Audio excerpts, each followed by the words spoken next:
السلام عليكم، عاملين ايه؟ بتمنى تكونوا بخير. هنتكلم النهاردة عن فك القوس التكعيبي.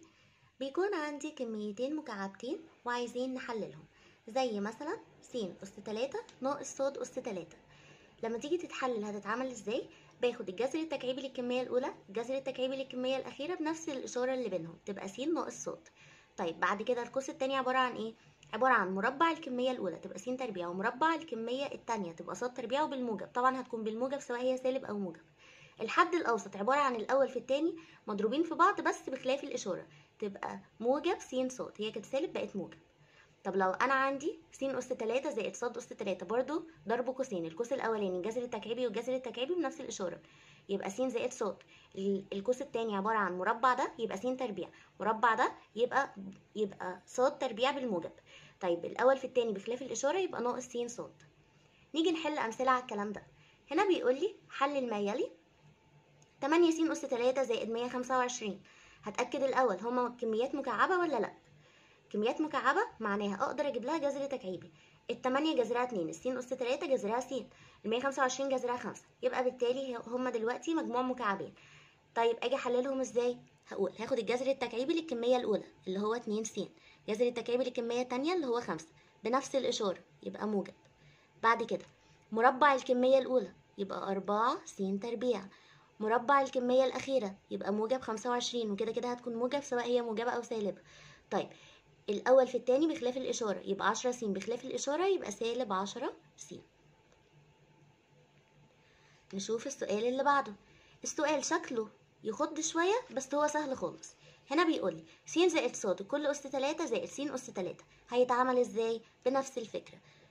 هنا عندي القوس الأولاني هيبقى س زائد ص، خدت الجذر التكعيبي فيبقى س زائد ص زائد س، وهنبسط في الآخر. طيب القوس التاني هيبقى عبارة عن ايه؟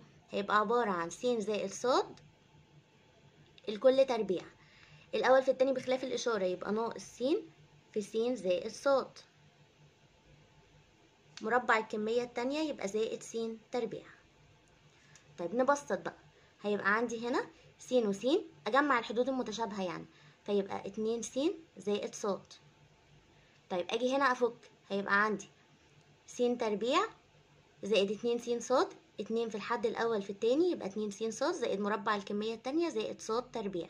طيب هنا أنا هوزع السين يبقى ناقص س تربيع ناقص س ص زائد س تربيع. هجمع الحدود المتشابهة هنا، خلاص الأولاني ده سليم اللي هو 2 س زائد ص. طيب هنا س تربيع، هل في س تربيع؟ عندي سالب وموجب، يبقى اللي اتبقى في الآخر س تربيع. طب أنا عندي موجب 2 س ص وعندي هنا ناقص س ص، يتبقى لي موجب س ص واحدة بس.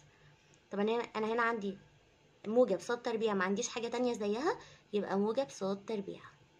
يبقى كده المقدار أبسط صورة ليه. طيب نشوف بعد كده السؤال اللي بعده. 8 س أس 3 زائد 8، هل ده مقدار ثلاثي مكعب؟ هل ده مقدار مكعب؟ عندنا دلوقتي ده مجموع مكعبين، مقدار ثنائي بس مجموع مكعبين. انا عندي التمانية ليها جذر تكعيبي والتمن برضو ليه جذر تكعيبي، يعني انا مش بشترط ان هو يكون عدد صحيح، لا ممكن ان هو يكون كسر عادي طالما اقدر اجيب له جذر تكعيبي. طيب التمانية الجذر التكعيبي ليها 2، س أس 3 جذرها س، طب التمن جذرها التكعيبي هيكون جذرها التكعيبي نص بنفس الإشارة يبقى موجب. بعد كده 2 س مربعها يبقى 4 س تربيع، الأول في التاني 2 في نص يديني 1 يبقى س، س بنفس الإشارة يبقى موجب س.